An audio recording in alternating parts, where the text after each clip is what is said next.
Hello, Gannon, alcoholic addict. This is my first YouTube video. This will be centered around recovery. I've watched these videos before, and I think you're supposed to say subscribe or hit like, but that's not what this is about. I recently just got out of a 30-day facility, treatment center. 18 days ago, so I'm 48 days sober. I'm looking back on the time that I had leading up to going to treatment, starting in last December. My drug usage, just skyrocketed. I've always been a drinker, but for some reason, once my drug usage went up, my drinking went down. So I traded one evil for a greater evil. But I look back on just this last 8 months or so, and 9 months, and just seeing in June I got arrested. And on that arrestment I got 5 felonies.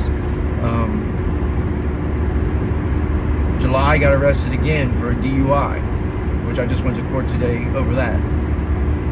And then by August, I find myself in jail. And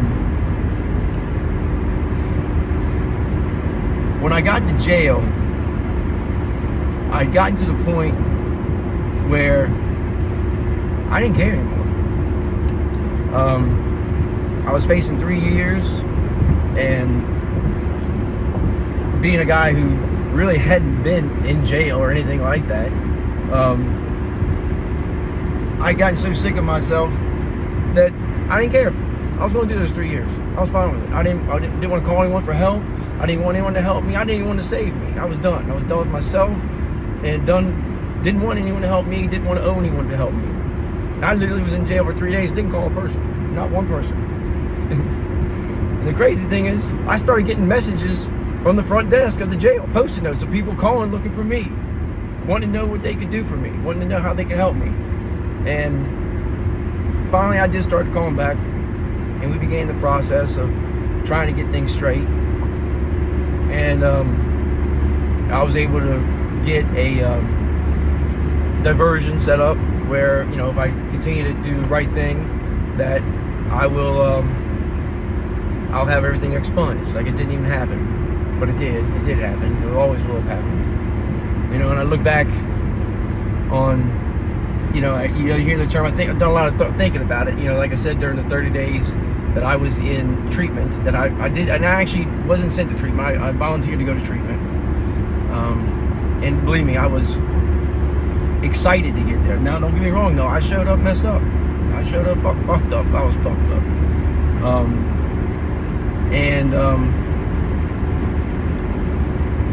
I needed every one of those 30 days. I mean, every one of those 30 days. The ups and downs that you go through in treatment, and the amount of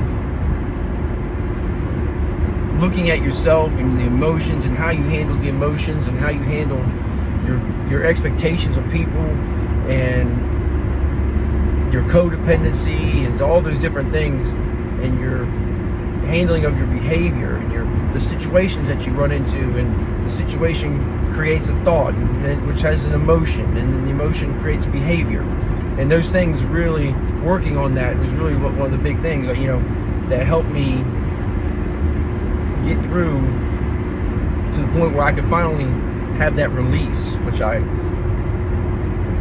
wouldn't believed that I would have had that release when I first got there.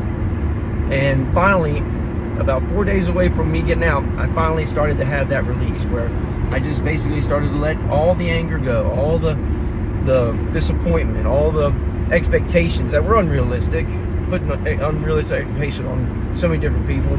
And for some reason, I was always able to do things properly, professionally, when dealing with people, but I was not quite as good at handling it when it came to do with my personal relationships with people. I had expectations that were unrealistic, and if those expectations were let down, then that would create a situation where, which would be result into, let down, a hit against my self-esteem, my ego. My self-esteem was really a big problem. And it still is. It still is an issue. It still is an issue that I have to deal with. And know that when my ego starts to take over to make me to where I'm putting unrealistic expectations of people, I have to catch it. But luckily, I'm at a point where I can see it and catch it. As a matter of fact, I had a little trouble with it yesterday. And when I felt those emotions, coming, it didn't make me want to use. It actually did the opposite. It made me glad I wasn't drinking or using, because how those emotions would have actually spun me out of control worse, or spun me into just another spiral. I went in there with the point that I'd probably hit my bottom.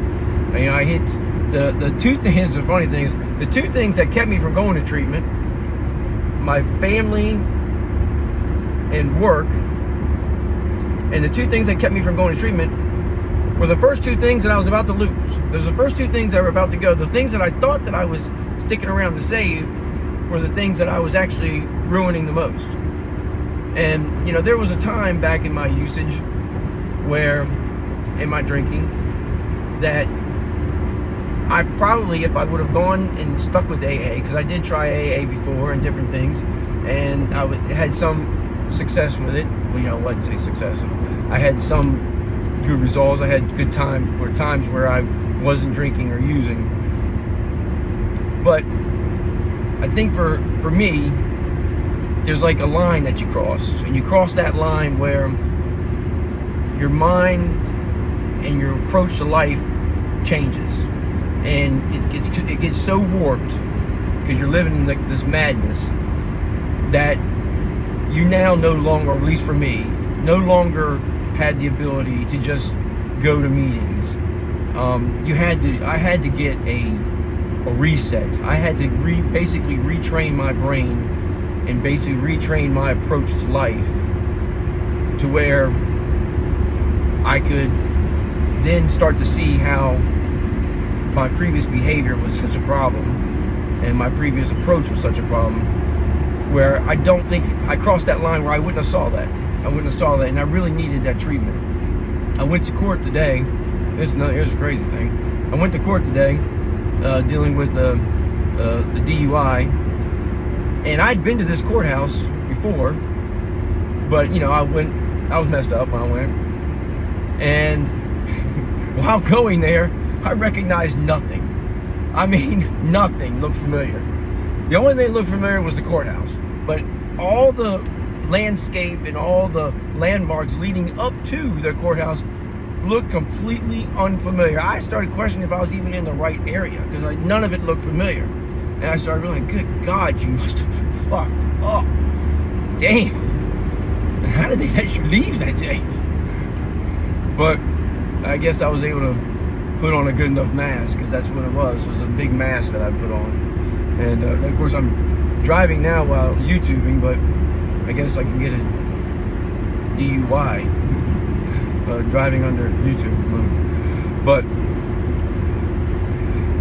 and I look back at how breaking the law and stuff like that, breaking promises and breaking commitments and breaking, really, if you think about it, you're not breaking the law.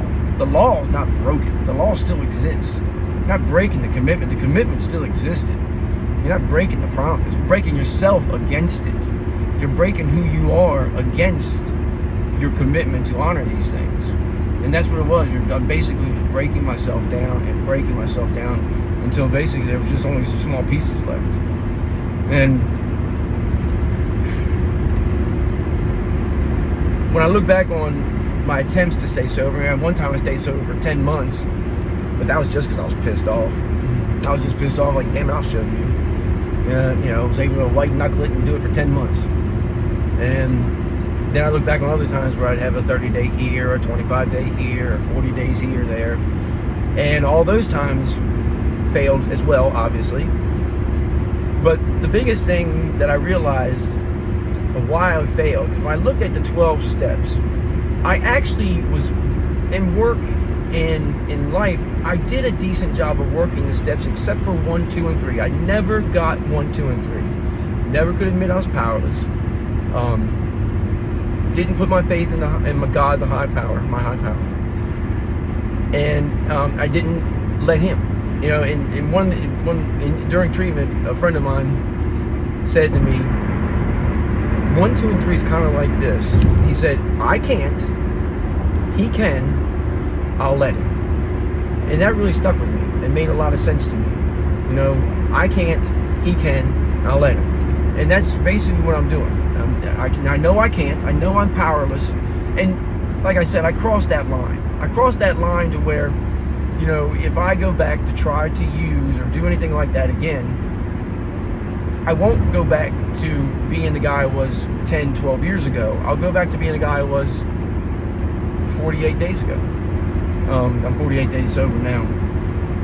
And so I'm still early in my recovery process.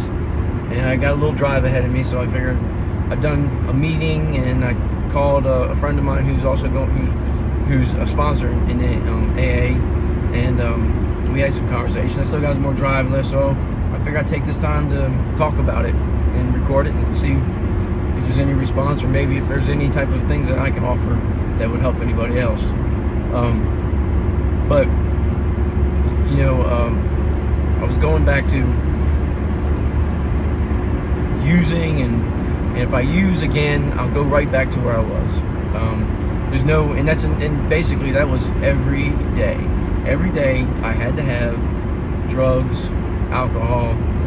Well, like I said, alcohol kind of tapered off. It was mostly pills. It was started off. It was alcohol for the longest time, and then it was alcohol and cocaine, and then remained alcohol and cocaine for a very long time. And then it became pills and cocaine. And for some reason, I always keep my vices, my main 2 vices. You know, I'm not one off, so I have 2 main vices for some reason. And then it became pills and methamphetamine. Now that doesn't say that I didn't use anything that was around, if it was around, especially if the other stuff wasn't available. It didn't matter what it was, I'd use it. And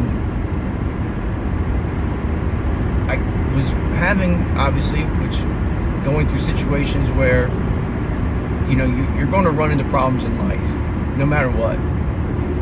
But running into problems while drinking, using drugs, is just 10 times worse. 10 times worse, because one, you have no ability left to fix the problem. So all you're doing is blocking. That's all I was doing. I just blocked what was going on, blocked what I had to deal with, so I could find some sort of comfort in not dealing with the issue. And that's exactly what I was doing. And I'm so thankful to have the ability to be able to look at that and be honest about it. Even do one of these things. This is something I haven't done before, but this is just something that I feel so strongly about, and sharing that, you know, it's just my way of doing additional things to just try and make myself to where I just am completely honest and surrender to the truth, and vulnerable to whatever comes to that. But you know, there's plenty of times where people had reason to be mad or angry at me or dislike whatever it was I was doing, or have an issue I was doing when I was drinking and using drugs. You know, now if anybody has an issue with me because I'm being honest, then it doesn't matter to me anyways. Who cares? But it feels good to have this release, and to have this, to be in this place where I can continue to approach life with a level head, with a clear mind, and know that sometimes things won't be okay all the time, but that's okay. That's all right. It doesn't have to be perfect. It's not meant to be perfect every time, or it may not even be meant to be perfect at all, and that's okay too. But at least I can approach it with the best of me. As you know, I realize, I started thinking in rehab or treatment, you know, how much of me is really left, how much who is the real me anymore, you know? And how much of the real me is left? But I'd be keen to release on that too, because I don't know, but I do know what's left of me is the best of me. So I'm happy about that. And maybe I won't be my best every single day, but that's okay. And that's good enough. But thank you for letting me share. You have a great day.